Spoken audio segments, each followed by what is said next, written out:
Welcome to प्रभावी competition hub. हमने पिछले चैप्टर में मेजरमेंट पढ़ा था। अब हम अरिहंत वन लाइनर का फिजिक्स का चैप्टर मोशन पढ़ेंगे। तो सबसे पहले हम पढ़ते हैं मोशन एंड इट्स टाइप। तो सबसे पहले मोशन क्या होता है?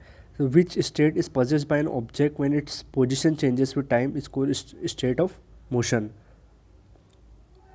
तो बेसिकली फर्स्ट पॉइंट में स्टेट मोशन की डेफिनेशन दे रखी है। तो मोशन क्या होता है? जो पोजीशन चेंजेस विद टाइम, मतलब समझिए एक ऑब्जेक्ट यहाँ था, वो टाइम के साथ अगर यहाँ चले जाता है तो उसने पोजीशन चेंज करी ना टाइम के साथ, उसी को कहते हैं स्टेट ऑफ मोशन।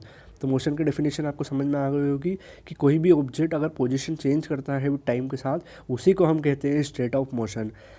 अब for an object the state of rest is considered to be state of which speed? Zero. देखो इसका मतलब है कोई भी ऑब्जेक्ट अगर रेस्ट पे है, उसकी स्पीड अगर ज़ीरो है तो उसको क्या बोलेंगे? हम उसको ये बोलेंगे ना हम रेस्ट पे है। इसका एग्जांपल क्या हो गया? चेयर पड़ी है, ये स्टेट रेस्ट में, इसकी स्पीड कितनी हो गई है?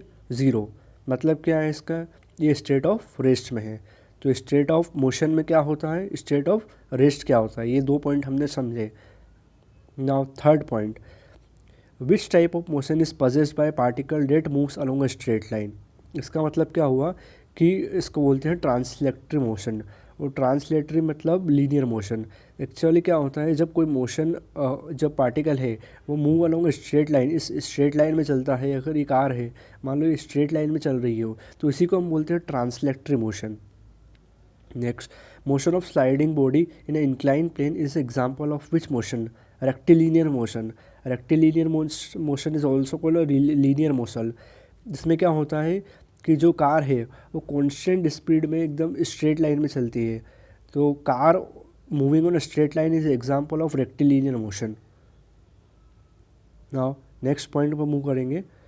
Which type of motion is possessed by a particle that moves along circular path? कौन सा? Circular motion. अगर कोई भी मोशन अगर सर्कल के अराउंड हो रहा है तो उसी को हम बोलते हैं circular motion. Example, fan rotating around axis. Other example, earth के अराउंड, सन के अराउंड अर्थ रोटेट कर रही है, ये भी एक सर्कुलर मोशन हो गया। इलेक्ट्रॉन रोटेटिंग अराउंड न्यूक्लियस, ये भी क्या हो गया? एक सर्कुलेटरी मोशन हो गया। Now next point, which type of motion possessed by moving fan in a house? क्या बोलते हैं इसको? Rotatory motion. क्योंकि वो रोटेट कर रहा है। Basically rotatory motion is equals to circulatory motion, both are same. Now what is the motion of an object called when it moves to and fro back and forth about a fixed axis? oscillatory motion। oscillatory motion का मतलब क्या? अगर कोई object एक point से ही, suppose कि यही point है, इसी से ही इस डिस्टेंस पे जाता है, फिर इस पॉइंट पे आता है, फिर इस डिस्टेंस पे जाता है। अगर एक पॉइंट के टू एंड फ्रो अगर मूव करता है, उसी को हम बोलते हैं ऑसिलेटरी मोशन। एग्जाम्पल क्या है इसका? पेंडुलम। आपने देखी हो कोई घड़ी के नीचे से पेंडुलम लगा रहता है, वो इसी पॉइंट के नीचे इधर जाता है, इधर जाता है, इधर जाता है, इधर जाता है, इसी को हम बोलते हैं ऑक्सिलिएटरी मोशन। तो आपको समझ में आ गया होगा rectilinear motion, circular motion, rotatory motion, oscillatory motion. Now हम मूव करते हैं नेक्स्ट पॉइंट की तरफ। तो यहाँ पे दे रखी है some basic term related to motion. तो फर्स्ट पॉइंट है, what is the name of a fixed point with respect to which the body changes is position? Reference point. Basically आपने बोला कि मैं 10 किलोमीटर दौड़ा, तो 10 किलोमीटर कहाँ से दौड़ा? ये रेफरेंस पॉइंट क्या है? उसी को हम बोलते हैं रेफरेंस पॉइंट। जैसे आपने दौड़ा तो यहाँ से दौड़ा, तो यहाँ से स्टार्ट किया, इसी को हम बोलेंगे रेफरेंस पॉइंट। रेफरेंस पॉइंट की डेफिनेशन समझ में आ गई कि जहाँ से आपने रेफरेंस लिया कि इस पोजीशन से चालू करा, तो उस पोजीशन को बोलते हैं reference point. Next point, what shows the actual length of path covered by moving object respective direction? देखो यहाँ पर डिस्टेंस की जो है वो डेफिनेशन दे रखी है। तो डिस्टेंस क्या होता है कि actual length of a path की कितनी लेंथ है उसी को हम डिस्टेंस बोलते हैं। सपोज कि ये 10 किलोमीटर है यहाँ से लेके यहाँ तक, तो यही होगा इसकी distance. Now what is known the shortest distance between the initial and final position along the body with respect to direction? Displacement. Basically कुछ नहीं है, डिस्टेंस में आपने डायरेक्शन जोड़ा is equals to displacement. 10 kilometre क्या हो गया? डिस्टेंस हो गया। 10 किलोमीटर प्लस नॉर्थ ईस्ट में गए आप तो क्या हो गया? डिस्प्लेसमेंट हो गया। तो डिस्टेंस में डायरेक्शन जोड़ने पे डिस्प्लेसमेंट बनता है। एक और एग्जांपल लेते हैं, क्या लिखा है यहाँ पर, शॉर्टेस्ट डिस्टेंस को क्या बोलते हैं, डिस्प्लेसमेंट। मान लीजिए ये स्क्वायर है, इसके साइड है 2 सेंटीमीटर्स, तो आपने यहाँ से चालू करा, आप ऐसे गए ऐसे गए ऐसे गए ऐसे गए, तो टोटल कितना हो गया, 8 किलोमीटर।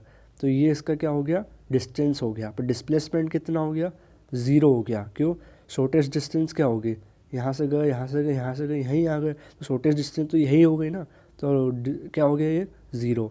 डिस्प्लेसमेंट कैलकुलेट करने का एक और तरीका, जैसे समझिए ये रेक्टेंगल है, आपने यहाँ से चालू किया, तो आप यहाँ से गए 4 किलोमीटर, फिर आप यहाँ से गए 5 किलोमीटर, और फिर आप यहाँ से गए 3, तो डिस्टेंस कितना हो गया, 4 5 9 10 11 12।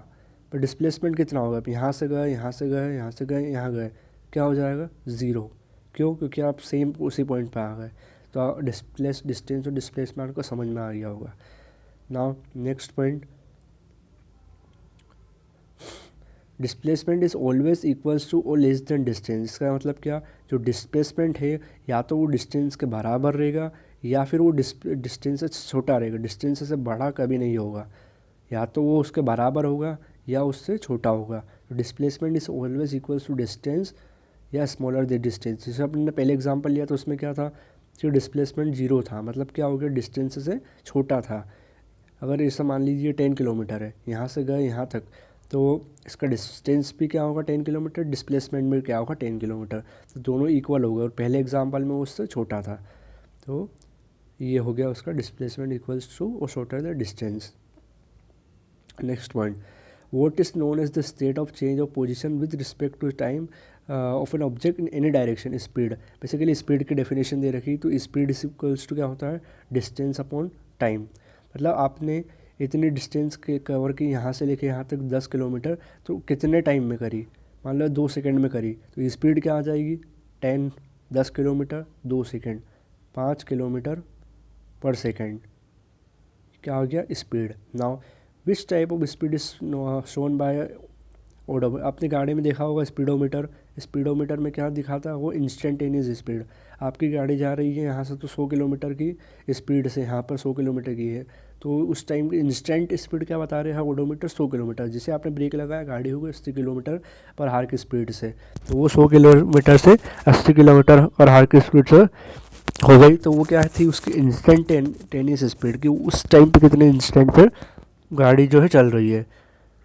तो आपका समझ में आ गया होगा स्पीड क्या होता है, इंस्टेंटेनियस स्पीड क्या होता है। नेक्स्ट पॉइंट है, if a body continuously changes speed on moving along a straight line, then what is the speed possessed by the body.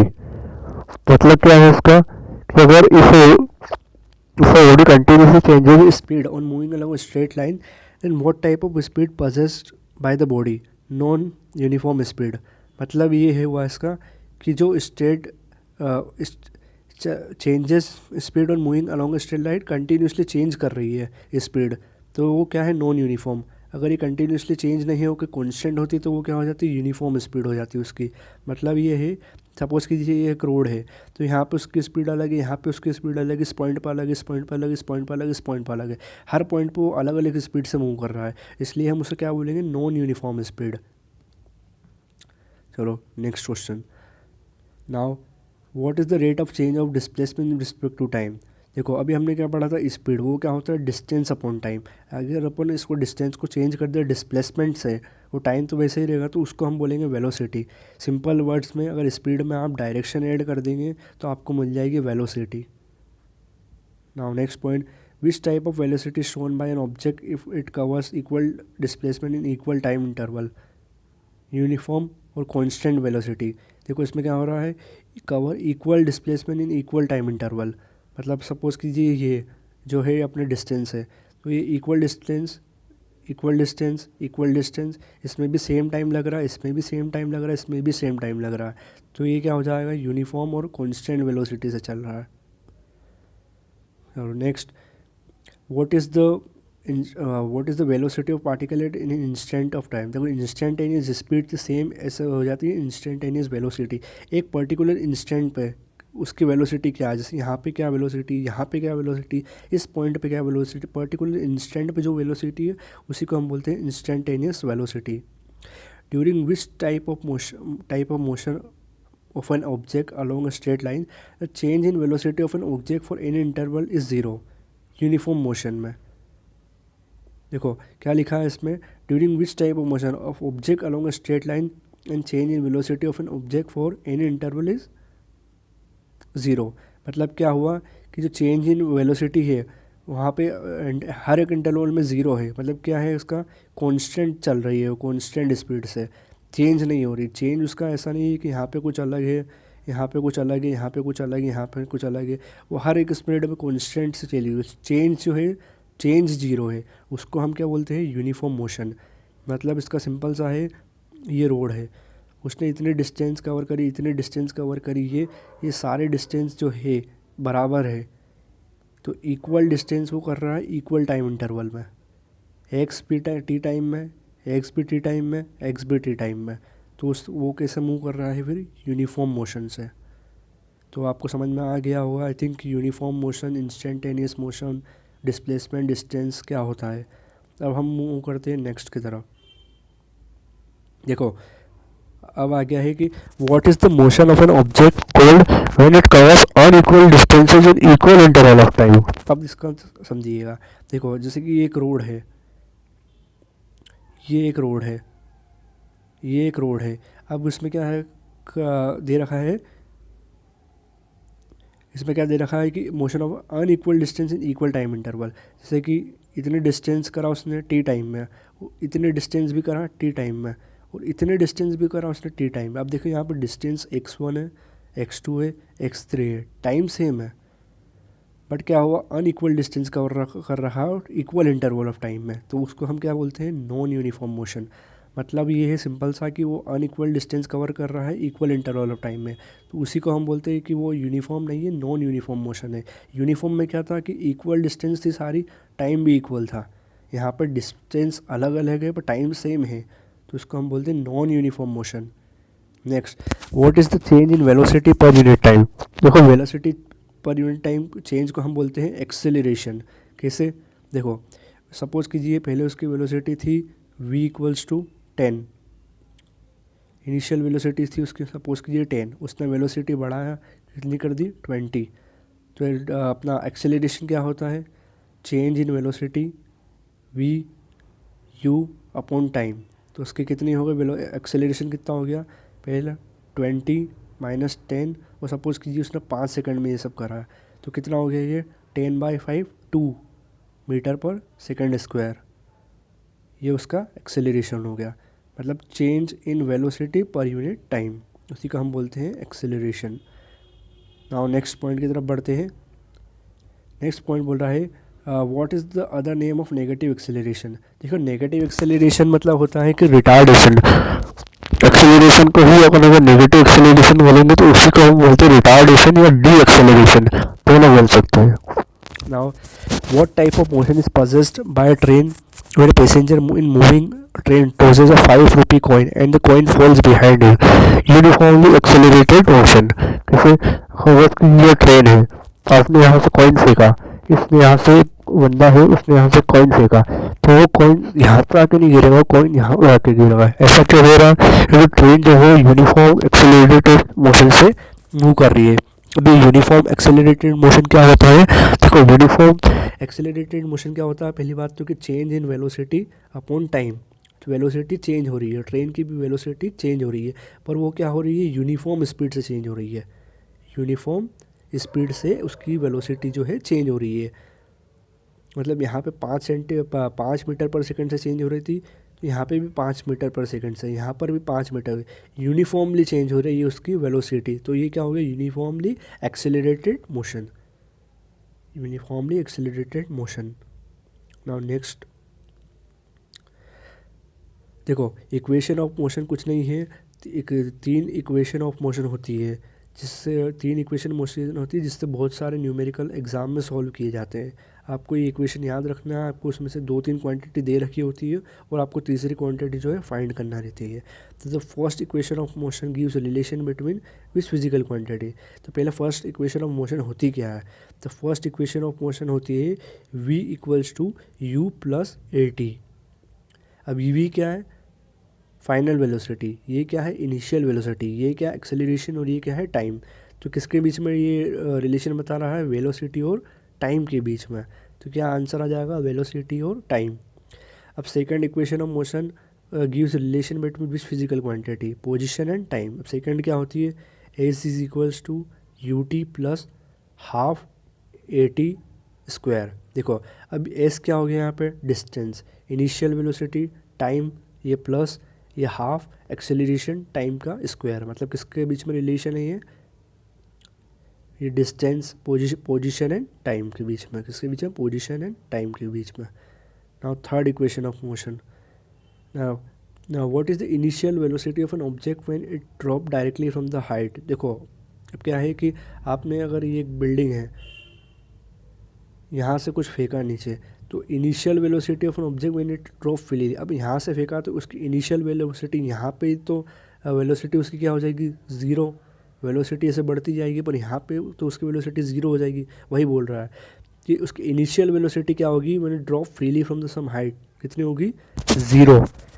Now next point, what is the velocity at maximum height during vertical motion, zero. देखो अगर आपने ये ground है यहाँ से कुछ उसको इस तरह फेंका तो मैक्सिमम हाइट सपोज की जैसे बॉल ने यहाँ पर अटेन करी तो यहाँ पे उसकी वेलोसिटी क्या होगी, ज़ीरो, तभी वो नीचे आएगा। तो vertical velocity of height during the vertical motion कितनी होती है, ज़ीरो। नेक्स्ट पॉइंट की तरफ बढ़ते हैं। देखो यहाँ पर क्या तीनों इक्वेशन ऑफ मोशन दे रखी है, जो अपन ने ऊपर अभी डिस्कस करी उसी का फॉर्मूला यहाँ पर दे रखा है। क्या होती है, first v equals to v plus a t, second equation of motion u t plus half a t square and v square equals to v square plus 2as। Now what is projectile motion, projectile motion कुछ नहीं है बल्कि suppose कि ये earth surface है, आपने ball फेंकी यहाँ से लेके बॉल ऐसे मूव करी और यहाँ पे आके गिरी, इसी मोशन को हम बोलते हैं प्रोजेक्टाइल मोशन। इसी मोशन को हम बोलते हैं प्रोजेक्टाइल मोशन। यहाँ से स्टार्ट करी, यहाँ पे बोल गई projectile motion. Which type of motion is possessed by a particle when its thrown obliquely rather near the earth surface, क्या बोलते हैं उसको, projectile motion. Next point, which type of path is followed by object undergoing projectile motion, कौन सा path होता है वो, parabolic. देखो यहाँ से ये गया यहाँ, तो इसको क्या बोलते हैं, पैराबोला पाथ, और इसी को बोलते हैं trajectory path. What is the name of a path followed by an object going the projectile motion, trajectory, दोनों पैराबोलिक या trajectory. Now at which angle the angle of projection angle of horizontal should be so the distance is maximum. देखो अब क्या हुआ, इसका मतलब ये Y axis हो गई, ये एक्स एक्सिस हो गई। हम कितने एंगल से फेंके कि वो जो बॉल है वो सबसे दूर जाए, तो उसका आंसर है 45 डिग्री। ये 0 डिग्री, ये 90 डिग्री, और ये जो है ये है 45 डिग्री। अगर आप 45 डिग्री से फेंकते हैं तो मैक्सिमम डिस्टेंस कवर करेगी और मैक्सिमम पॉइंट पे जाएगी। उसी को बोलते हैं कि मैक्सिमम एंगल ऑफ प्रोजेक्शन क्या है, कि वो सबसे दूर जाए 45 डिग्री। नेक्स्ट पॉइंट की तरफ पढ़ते हैं। विच physical quantity always remain constant during the projectile motion. देखो प्रोजेक्टाइल मोशन जब ऐसे होता है तो उसमें कौन सी क्वांटिटी है जो हमेशा कॉन्स्टेंट होती है, तो वो क्या होती है, एक्सेलरेशन। क्यों होती है, क्योंकि देखो एक्सेलरेशन होता क्या है, एक्सेलरेशन होता है change in velocity upon time. अब टाइम कॉन्स्टेंट है, टाइम मतलब बढ़ रहा है, एक स्पीड से ही बढ़ता है टाइम तो, और जो अपना चेंज इन वेलोसिटी है, वेलोसिटी चेंज भी कांस्टेंट हो रही है, एक ही तरफ से हो रही है, ऐसा नहीं कि यहाँ पे बहुत ज़्यादा चेंज हो गई ऐसा। वेलोसिटी भी कॉन्स्टेंटली चेंज हो रही है, तो यहाँ पे जो अपना एक्सेलरेशन है वो क्या होगा, कांस्टेंट होगा। In projectile motion which component of velocity of project is always remain constant. देखो वेलोसिटी के दो कंपोनेंट होते हैं, एक होता है वाई कंपोनेंट और एक्स कंपोनेंट। इसको बोलते हैं हम हॉरिजॉन्टल कंपोनेंट और इसको हम बोलते हैं वर्टिकल कंपोनेंट। तो ये हॉरिजॉन्टल जो कंपोनेंट है ये वेलोसिटी है, इसका जो हॉरिजॉन्टल कंपोनेंट होता है ये हमेशा क्या होता है, कांस्टेंट होता है, remain constant, horizontal component of velocity. अब next question, at which point of a trajectory does the projectile have maximum minimum speed, maximum height पे। देखो ये हो गया, ये ट्रेजेक्ट्री हो गया। अब यहाँ पे जाके स्पीड मिनिमम होगा,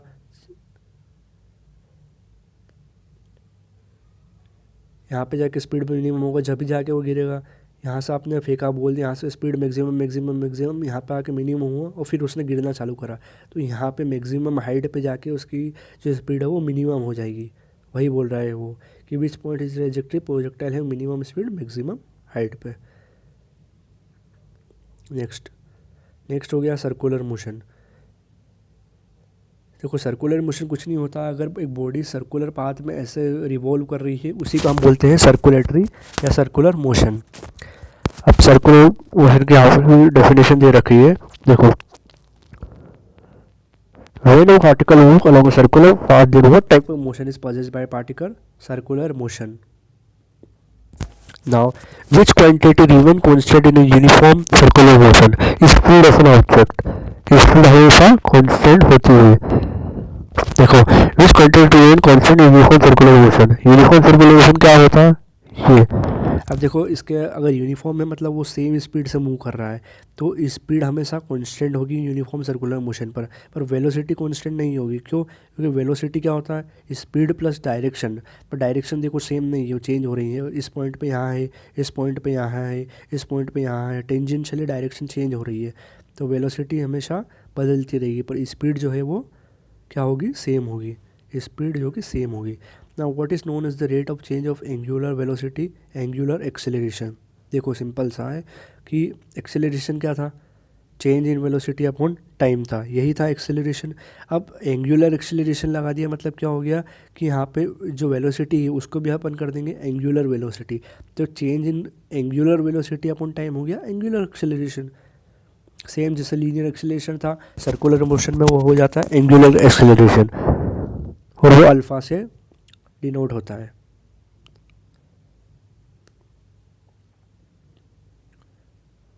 ओमेगा से डिनोट होता है। नाउ नेक्स्ट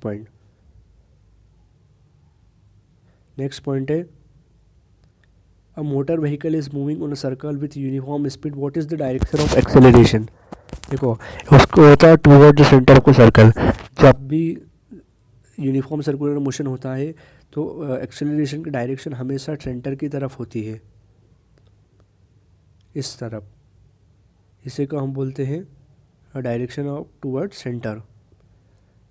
सपोज कीजिए ये अर्थ है, ये सन है और ये अर्थ उसके तरफ रिवॉल्व कर रही है यूनिफॉर्म सर्कुलर मोशन में, तो सन का जो ग्रेविटेशनल पुल है वो अर्थ को खींचेगा,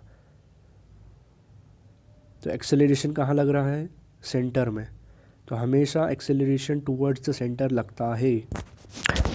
नेक्स्ट पॉइंट है which type of acceleration is acting on a particle undergoing uniform circular motion toward the centre of circle, centripetal acceleration.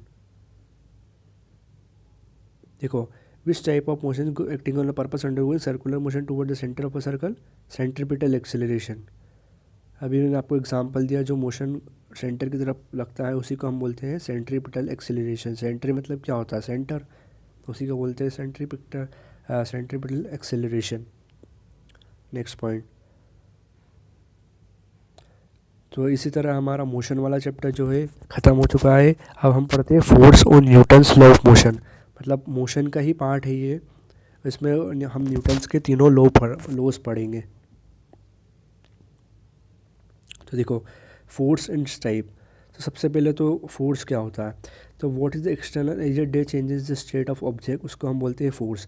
देखो सपोज़ कि ये एक बॉक्स रखा है, इस पर आपने बाहर से एक एक्सटर्नल थिंग लगाया जिससे इसका स्टेट ऑफ मोशन यहाँ से होके वो यहाँ पर आ गया, तो जो आपने ये लगाया है इसी को हम बोलते हैं फोर्स। तो फोर्स इज़ बेसिकली पुश और पुल ऑफ ऑब्जेक्ट, उसी को हम बोलते हैं फोर्स। सिंपल सी लैंग्वेज में उसी को हम बोलते हैं force. Next point, which type of force act between two object which are in contact with each other, contact force. Basically अगर दो बॉडी टच है आपस में तो उसके बीच में जो फोर्स लगता है उसको हम बोलते हैं contact force. Now what type of force act between two object which are not in contact with other, non contact force. अब एग्जांपल लीजिए, देखो तो अगर ये एक बॉडी है, इस पर एक बॉक्स स्लाइड होकर चल रहा है, तो ये दोनों कांटेक्ट में है, तो इस पर क्या लगेगा, contact force. Example frictional force is a contact force. और सपोज़ कीजिए एक मैग्नेट यहाँ रखी है, एक मैग्नेट यहाँ रखी है, दोनों आपस में टच नहीं कर रही है, फिर भी वो एक दूसरे पे क्या लगा रही है, फोर्स। सपोज़ कीजिए नॉर्थ है, ये भी नॉर्थ है, तो ये दूसरे को एक दूसरे को दूर फेंकेगी, क्योंकि दोनों सेम पोल है, पर यहाँ पर टच नहीं कर रही है, फिर भी फोर्स लग रहा है। उसी का हम क्या बोलते हैं, नॉन कॉन्टैक्ट फोर्स, क्योंकि नॉन कॉन्टैक्ट हो रहा है बीच में, no contact, there is no contact, therefore it is called non contact force. Next देखो, which among the gravitational force, electromagnetic force और frictional force is contact force. देखो gravitational force में भी कोई कांटेक्ट नहीं होता, इलेक्ट्रोमैग्नेटिक फोर्स में भी कोई कांटेक्ट नहीं होता, फ्रिक्शनल फोर्स में हमेशा कांटेक्ट होता है, इसलिए यही है answer, frictional force. Now which among the spring force, muscular force, electrostatic force is a non contact force.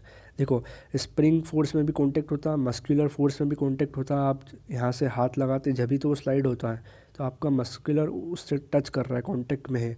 तो इलेक्ट्रोस्टैटिक फोर्स में नॉन कॉन्टैक्ट फोर्स है।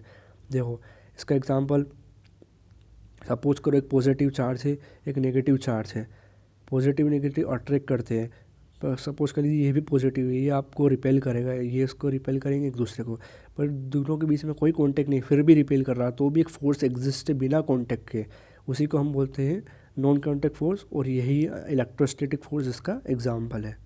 Now which is the weakest force in nature, gravitational force. Why, कभी आपने देखा है कि एक chair यहाँ पड़ी है, एक चेयर यहाँ पड़ी है और अपने आप वो चिपक गई हो, नहीं। Why, because gravitational force is the weakest force in nature, weakest force, therefore the two body do not touch each other. Now next point,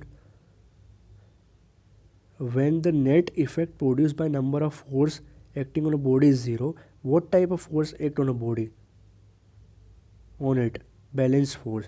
basically आप मान लीजिए एक आपने बॉक्स है, आपने यहाँ से भी फोर्स लगाया 5 न्यूटन का, यहाँ से भी फोर्स लगाया 5 न्यूटन का, तो क्या बॉडी मूव करेगी, नहीं करेगी, क्यों, यहाँ से भी इक्वल फोर्स आ रहा है, इस साइड से भी इक्वल फोर्स आ रहा है, तो ये बॉडी मूव नहीं करेगी, इसी को क्या बोलते हैं, balanced force. To accelerate the motion of object which type of force is required, unbalanced force. Suppose कीजिए एक डब्बा है, अब यहाँ से तो आपने 5 न्यूटन का फोर्स लगाया, पर यहाँ से 3 न्यूटन का लगाया, अब ये क्या हो गया, अनबैलेंस फोर्स, क्योंकि यहाँ पे 5 न्यूटन है, यहाँ पे 3 न्यूटन है, तो यहाँ पे 2 न्यूटन फोर्स ज़्यादा है, तो ये जो बॉक्स है इस साइड मूव करेगा, तो यहाँ पे एक अनबैलेंस फोर्स रिक्वायर है टू मूव एन ऑब्जेक्ट। अब इनर्शिया क्या होता है, देखो, name the property by which the body which resist to change in state of motion और rest, uniform motion, inertia. Basically inertia कुछ नहीं होता है, सपोज़ करिए एक बॉडी है, वो अगर रेस्ट में है तो वो ट्राई करेगी कि वो रेस्ट में ही रहे, उसकी टेंडेंसी होगी, तो उसको ही हम इनर्शिया बोलते हैं। अगर सपोज़ कीजिए वो मूव हो रही है, तो वो चाहेगी वो हमेशा मूव ही होती रहे, तो वो रेस्ट में होने के लिए रेजिस्ट करेगी, उसी टेंडेंसी को बोलते हैं inertia. Which quantity is measure of inertia, mass. Inertia किस में मेजर होता है, मास में। The law of inertia was formulated by whom, Galileo Galilei ने ही लॉ ऑफ इनर्शिया दिया था, RRB क्वेश्चन है। When a running car stop suddenly the passenger tend to move lean forward, what is responsible for this.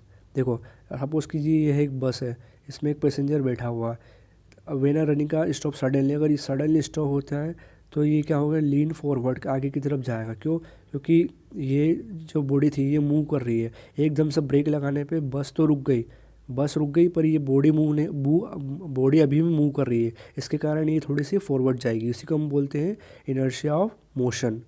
Now when a bus suddenly start from rest the passenger fall backward, who is responsible for this, what is responsible, inertia of rest. देखो suppose वही bus का example है, अगर बस suddenly rest से start करती है, अब रेस्ट में है, ये आदमी भी रेस्ट में खड़ा हुआ है, सडनली स्टार्ट करा, अब आदमी की कोई टेंडेंसी क्या रहेगी, इनर्शिया क्या रहेगा कि वो रेस्ट में ही रुकना चाहेगा, अब बस जो है वो मोशन में आ गई है, तो ये क्या बैकवर्ड की तरफ थोड़ा सा पीछे जाएगा, इसी को हम बोलते हैं इनर्शिया ऑफ रेस्ट। तो इनर्शिया ऑफ मोशन जब मूव कर रहा हो जब, इनर्शिया ऑफ रेस्ट जब रेस्ट कर रहा है। सिमिलरली अगर डायरेक्शन पे बात आती है तो वो हो जाता है inertia of direction. While taking a turn, the passengers sitting in a car tend to lean in opposite direction. What is responsible for this? देखो, जब सपोज़ कीजिए एक मोड़ है इस टाइप का, एक बस यहाँ से चालू करती है, जब बस ऐसे जाती है तो जो यहाँ बस में एक पैसेंजर बैठा है, बस इस साइड जा रही है पर वो पैसेंजर इस साइड जाएगा, अपोजिट डायरेक्शन में जाएगा। वो क्यों होता है? वो होता है इनर्शिया ऑफ डायरेक्शन की वजह से। अगर मोशन है तो इनर्शिया ऑफ मोशन, रेस्ट में है तो रेस्ट, डायरेक्शन में है तो डायरेक्शन। अब next question, Newton's law of motion. देखो, न्यूटन्स जो था एक साइंटिस्ट थे जिन्होंने 3 लॉ दिए थे, first law, second law and third law. अब हम पढ़ेंगे एक एक। Which scientist gave the law of motion? Newton ने। What is the also known as Newton's first law of motion? Law of inertia. देखो, अपन जो इनर्शिया पढ़ा है कि इनर्शिया ऑफ मोशन होता है, रेस्ट होता है और इनर्शिया ऑफ डायरेक्शन होता है। और तो inertia of motion, rest, direction को जो अपन ने समझाया उसी को बोलते हैं हम न्यूटन का फर्स्ट लॉ। वही है, क्या बोलता है न्यूटन का फर्स्ट लॉ? न्यूटन का फर्स्ट लॉ बोलता है जो बॉडी रेस्ट में है वो रेस्ट में रहेगी, जो बॉडी मोशन में है वो मोशन में रहेगी, unless and until an unbalance force is applied on it. यही है न्यूटन का फर्स्ट लॉ। जो बॉडी रेस्ट में हो रेस्ट में रहेगी, जो बॉडी मोशन में मोशन में रहेगी, जब तक उस पर अनबैलेंस्ड एक फोर्स अप्लाई नहीं होता। नेक्स्ट क्वेश्चन पढ़ते हैं। What is the product of a mass and velocity? क्या होता है? मोमेंटम। देखो, मोमेंटम क्या होता है? Mass into velocity. हर एक मूविंग बॉडी, सपोज़ कीजिए बुलेट, एक बुलेट है, हर एक मूविंग बॉडी अपने पास क्या कर रही थी? एक मोमेंट तक प्रोसेस करती है उसके मास और वेलोसिटी की वजह से। एग्जांपल लीजिए कि जो एक बुलेट होती है उसको रोकना मुश्किल क्यों है? क्योंकि उसके पास एक मोमेंटम है, और उसको रोकना, मोमेंटम क्या होता है? Mass into velocity. उसका मास तो कम है पर उसकी वेलोसिटी बहुत ज़्यादा है, तो उसके कारण उसका मोमेंटम बहुत ज़्यादा है, इसलिए उसको रोकना मुश्किल है और वो ईजिली पेनिट्रेट कर जाती है। इसी को हम बोलते हैं momentum. Now, what is the product of mass of a body and the acceleration produced? अब प्रोडक्ट बोल रहा है मास इनटू एक्सेलरेशन। क्या होता है? फोर्स। यही है न्यूटन का सेकंड लॉ। न्यूटन का सेकंड बोलता है force is equal to mass into acceleration. देखो, definition of force can be started from which law? Newton second law of motion. क्यों? देखो, Newton second law of motion क्या बोलता है? Mass is equal, force is equals to mass into acceleration. तो यही second law है जो Newton का जो फोर्स को डिफाइन करता है, बिकॉज यही बोलता है force is product of mass into acceleration. Next question, which quantity is equal to rate of change of momentum of body? Force. देखो, क्या होता है कि जो अपना फोर्स होता है, न्यूटन सेकंड लॉ क्या बोलता है? Is equals to change in momentum, change in momentum upon time. इसी को हम बोलते हैं फोर्स। तो फोर्स क्या होता है? Change in momentum upon time, P1 minus P2 upon time. अब P को हम क्या लिख सकते हैं? mv1 mv2 upon time. m common लिया, v1 minus v2 upon time.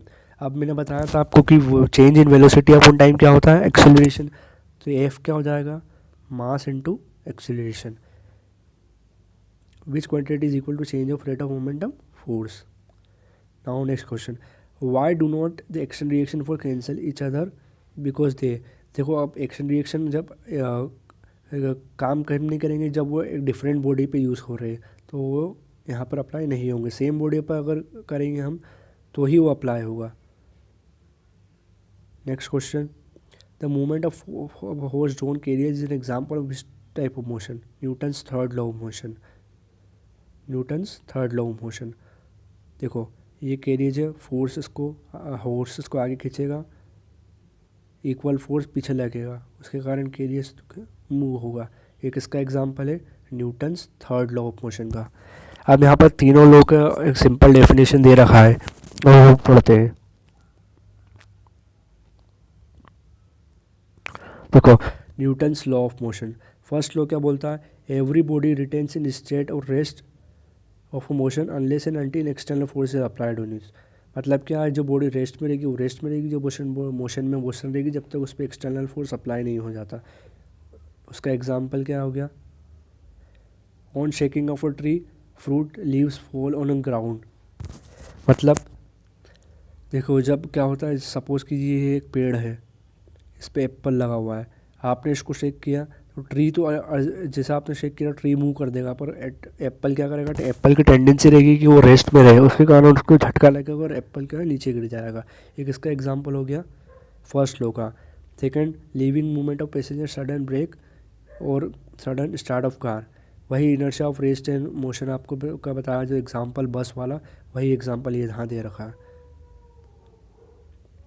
Second law देखो, rate of change of moment of an object proportional to unbalance force and direction of force, वही बता रहे हैं कि देखो फोर्स क्या होता है, फोर्स क्या होता है, change in momentum upon time. अब इसका एग्जांपल देखिएगा, use of spring and shockers in a vehicle, breaking of ice by karate player, backward movement of player bike while catching a tree. देखो, जब भी क्रिकेट कोई खेलता है, सपोज करिए बॉल यहाँ से स्पीड में आ रही है, तो वो उसका हैंड थोड़ा सा पीछे करता है। क्यों करता है? ताकि क्या उसको टाइम थोड़ा बढ़ सके, जिससे मोमेंटम कम हो जाएगा। मोमेंटम होने से क्या होगा, उसको इंजरी कम लगेगी। नेक्स्ट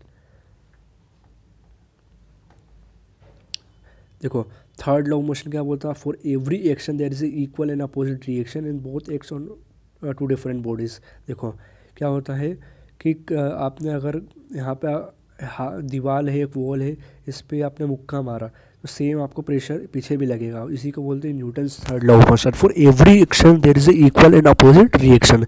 यही हो एक Newton second law of motion. Example क्या हो गया, रिकॉइलिंग ऑफ गन, और second example, as a sailor jumps in forward direction तो बोट मूव बैकवर्ड। देखो क्या होता है, ये बंदूक है, देखो आपने जब यहाँ पे गोली मारी तो सेम बंदूक की बुलेट यहाँ गई, उतना ही प्रेशर आप पे पीछे लगेगा। इसी यही है Newton third law of motion. Second example दे रखा है, सपोज़ कीजिए ये यहाँ पर वाटर है और यहाँ पर बोट है। आप जैसे ही अपने बोट को यहाँ से आपने बोर्ड से उतरे, बोर्ड को आप बोर्ड से उतरे, यहाँ पर पैर रखा तो बोर्ड में जैसा आपने पैर रखा तो यहाँ पे एक्शन डाला आपने, इक्वल रिएक्शन पीछे जाएगा, जिसके कारण बोर्ड थोड़ी सी आगे शिफ्ट होगी। यही दे रखा है यहाँ पे, seller jump forward direction, boat move backward.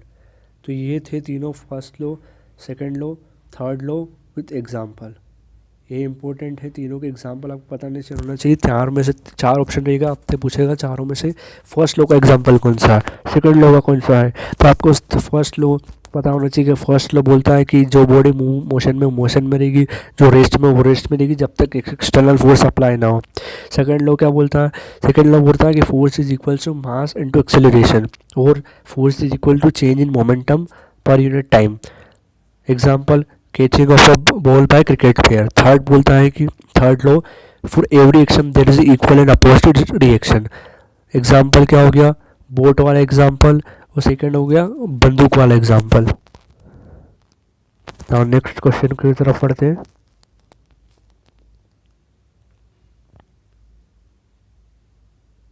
देखो, impulse and law of conservation of linear momentum. तो सबसे पहले तो jet engine works on the pitch principle. देखो, कंजर्वेशन ऑफ लीनियर मोमेंटम, देखो किसका मतलब क्या हुआ कि सपोज कीजिए जेट इंजन क्या करता है, गैस छोड़ता है नीचे, जितनी मोमेंटम क्या होता है, मास इनटू वेलोसिटी, जितना उसने छोड़ा उतना ही मोमेंटम उसको ऊपर की तरफ पुश करेगा, उतना ही मोमेंटम उसको ऊपर की तरफ पुश करेगा, तो वो क्या होगा, आगे जाएगा। यही है law of conservation of linear momentum. Momentum हमेशा कंजर्व हुआ है इसमें, इसको बोलते हैं हम law of conservation of linear momentum. What is the product of force and time interval time called impulse. देखो, इम्पल्स क्या होता है, force into time, force applied for a small period of time is called impulse, or impulse can also be said to change of momentum, why, तो force क्या होता है, impulse क्या होता है, फोर्स इनटू टाइम, फोर्स क्या होता है, change of momentum on time, तो टाइम से टाइम कैंसिल, तो अपन क्या बोल सकते हैं, impulse equals to change in momentum. Impulse की डेफिनेशन आपको समझ में आ गई होगी। देखो नेक्स्ट क्वेश्चन है, the impulse on a particle due to a force acting on it during given interval time is equal to which quantity. So मैंने आपको बताया कि इम्पल्स क्या होता है, change in momentum. Now conservation of momentum collision between particle can understand on the basis of Newton's second and third law of motion. देखो, conservation of momentum, जब दो बॉडी आपस में टकराती है तो हमेशा मोमेंट कंजर्व ही रहता है। तो वो कौन सा लॉ बताता है? फर्स्ट एंड सेकंड लॉ क्या बताता है? सेकंड लॉ क्या बोलता है? Force is equals to change in momentum. Third law क्या बोलता है? For every action there is equal and opposite reaction. तो दोनों लोग यही प्रूव कर रहे हैं कि कोलिजन जब भी होगा जब मोमेंटम हमेशा कंजर्व रहेगा। Now the phenomena of rocket propulsion is based on conservation of which quantity? देखो, रॉकेट propulsion हो या जेट इंजन हो, दोनों किस तरह से कंजर्वेशन ऑफ मोमेंटम। ये रॉकेट है, इसने गैस रिलीज करी तो इसने मोमेंटम इम्पार्ट करा, सेम मोमेंटम गैस को ऊपर मिलेगा ताकि ये जो रॉकेट है ऊपर जाएगा। यही थर्ड लॉ ऑफ मोशन में मिलता है, यही law of conservation of momentum मिलता है। थर्ड लॉ इसी को डिफाइन करता है। तो हमने पढ़ा first law, second law, third law, momentum क्या होता है। मोमेंटम के बाद हमने पढ़ा कि इम्पल्स क्या होता है, चेंज इन मोमेंटम को इम्पल्स कहते हैं। कंजर्वेशन ऑफ मोमेंटम पे ही जेट इंजन और रॉकेट propulsion डिपेंड करता है।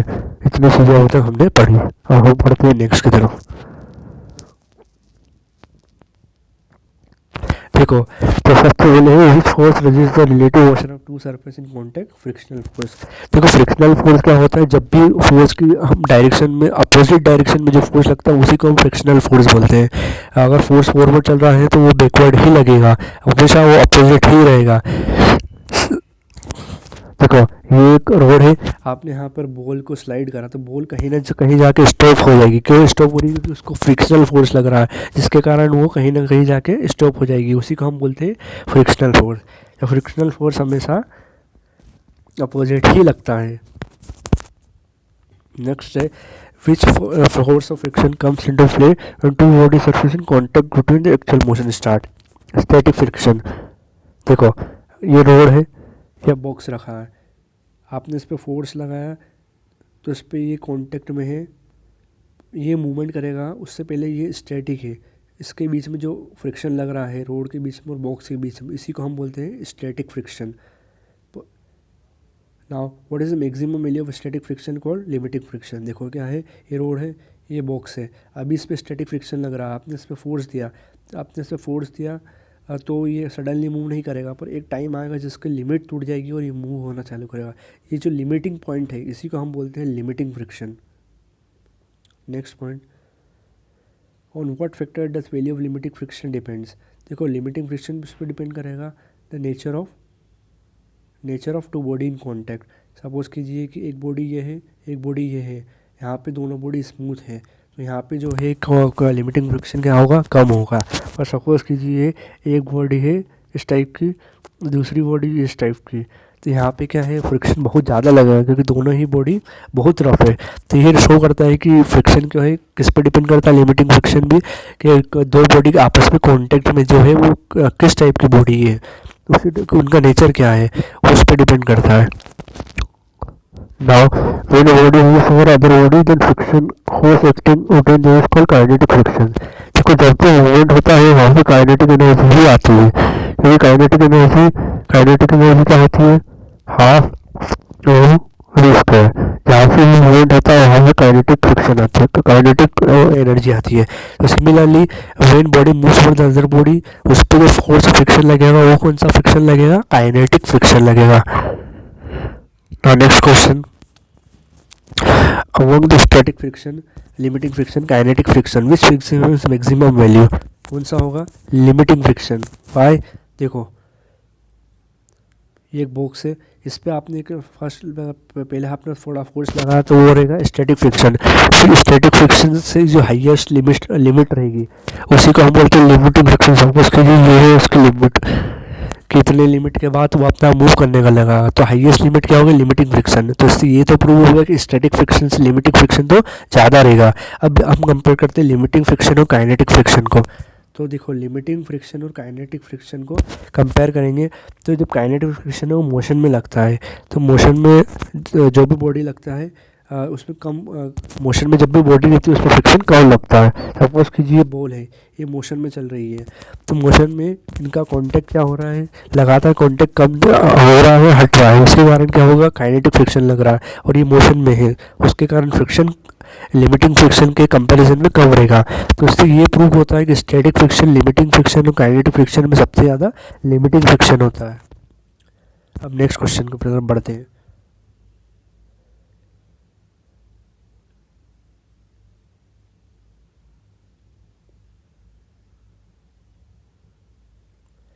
Name the frictional force that act between to rolling bodies called rolling friction.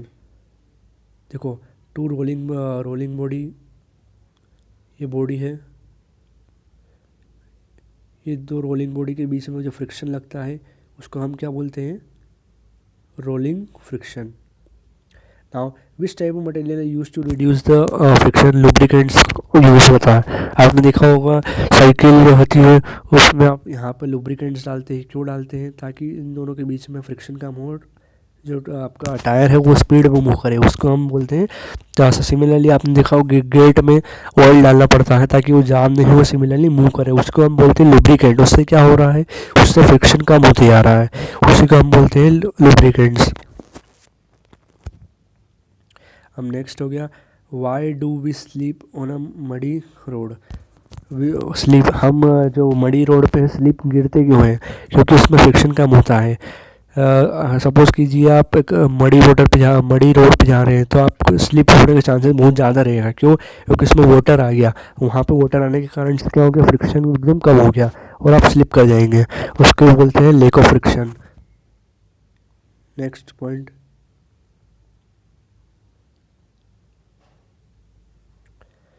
देखो, a man is at rest in the middle of horizontal plane of a perfectly smooth ice, he can move himself to the shore by making the use of Newton's which law of motion, third law of motion. इसका मतलब क्या हुआ, देखो एक main है rest में in the middle of horizontal plane, ये horizontal plane के मिडिल में खड़ा हुआ है, एक मेन है, परफेक्टली स्मूथ आइस है, ये बहुत स्मूथ आइस है, उसको यहाँ मेन खड़ा है। He can move himself to the shore, ये शोर है, यहाँ पर शोर है, तो making use of Newton's third law of motion. क्यों, क्योंकि वो क्या करेगा, न्यूटन्स लॉ यहाँ पे फोर्स मारेगा, सिमिलरली उसको फोर्स पीछे लेकेगा, इसके कारण वो आगे इस तरह मूव होगा, और एज यहाँ पे स्मूथ है, फ्रिक्शन कम है, तो वो यहाँ पे पहुँच जाएगा। तो इससे कौन सा लॉ इस्तेमाल हुआ, थर्ड लॉ ऑफ मोशन। अब हम नेक्स्ट क्वेश्चन की तरफ बढ़ते हैं।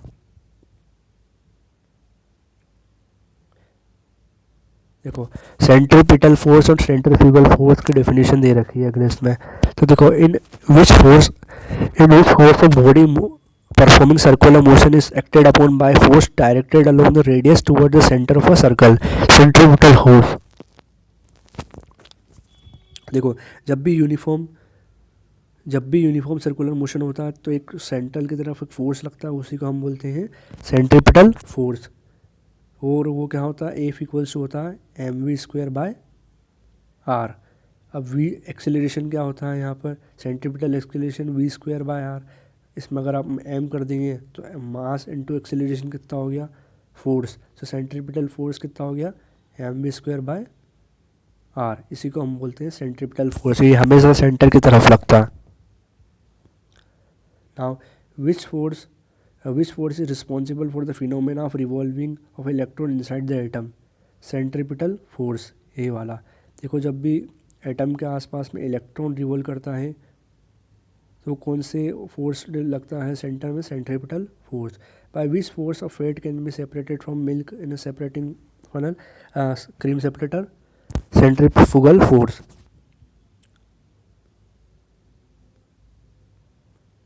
देखो, on which principle the washing machine works, centrifugation. Which direction of centrifugation force acting radially outward for revolving celestial body. चलो, ये 3 पॉइंट पहले समझते हैं।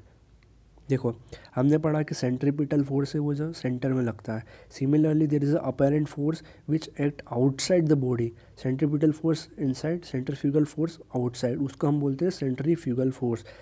अब जो वॉशिंग मशीन होती है, वॉशिंग मशीन में कपड़े जो घूमते हैं इससे, वो आपने देखा होगा घूमने का आवाज़ जो है वो जैसे कॉर्नर पे जमा हो जाते हैं। क्यों, क्योंकि एक फोर्स लग रहा है सेंट्रीफ्यूगल फोर्स जिसके कारण वो कॉर्नर पे जमा हुआ है, क्योंकि वो रेडियली आउटवर्ड लग रहा है, तो वो कपड़े इस टाइप से आसपास बाउंड्री पे जमा हो जाते हैं। उसी को फोर्स को बोलते हैं सेंट्रीफ्यूगल फोर्स। और ये कहाँ पे और यूज़ होता है, देखो, एक तो सेपरेशन ऑफ मिल्क। आपने ये देखा होगा मिल्क में जो अपन डंडा डाल के उसको हिलाते हैं, तो जो मिल्क है वो ऐसे साइड में क्रीम उसका सेपरेट हो जाता है, फेट उसका सेपरेट हो जाता है। इसको आप घुमाते हैं तो यहाँ पे कॉर्नर बाउंड्री पे सेपरेट हो जाता है। उसको ही हम वो क्यों होता है, वो सेंट्रीफ्यूगल फोर्स की वजह से। और सेंट्रीपिटल फोर्स है जो इनसाइड लगता है, सेंट्रीफ्यूगल फोर्स है वो आउटसाइड लगता है। Both are opposite to each other, both are 180 degree to each other. अब देखो नेक्स्ट क्या है, for a revolving celestial body which force provide necessary centripetal force gravitational force. इसका मतलब क्या समझिए, देखो सपोज कीजिए ये सन है, ये अर्थ है, अर्थ इसके रिवॉल्व कर रही है, तो अर्थ सन के अराउंड रिवॉल्व करती है, उसको सेंट्रीपिटल फोर्स मिलता कहाँ से है, तो उसको सेंट्रीपिटल फोर्स मिलता है अर्थ और सन के बीच में जो ग्रेविटेशनल फोर्स है उसकी वजह से। अर्थ का जो ग्रेविटेशनल फोर्स है उसको सन का जो ग्रेविटेशनल फोर्स है वो अर्थ को अपनी तरफ अट्रैक्ट करेगा। इसी कारण जो है अर्थ को एक फोर्स सेंटर की तरफ अट्रैक्ट करेगा, और इसी फोर्स को हम बोलते हैं सेंट्रीपिटल फोर्स। और ये कहाँ से क्यों मिल रहा है, ये ग्रेविटेशनल फोर्स की वजह से। तो आपको समझ में आ गया होगा सेंट्रीपिटल फोर्स क्या होता है। तो इस चैप्टर में हमने पढ़ा कि मोशन क्या होता है, रेफरेंस पॉइंट क्या होता है, मोशन के 3 equation, first law, second law, third law. फिर हमने पढ़ा कि न्यूटन्स लॉ क्या होता है, न्यूटन्स का first law, second law, third law. Momentum क्या होता है, इम्पल्स क्या होता है। उसके बाद हमने पढ़ा यूनिफॉर्म सर्कुलर मोशन क्या होता है, सेंट्रीपिटल फोर्स क्या होता है, सेंट्रीफ्यूगल फोर्स क्या होता है, सेंट्रीपिटल एक्सेलरेशन क्या होता है। ये सब हमने पढ़ा। तो इसी के साथ ये हमारा ये वाला चैप्टर भी ख़त्म होता है। Thank you.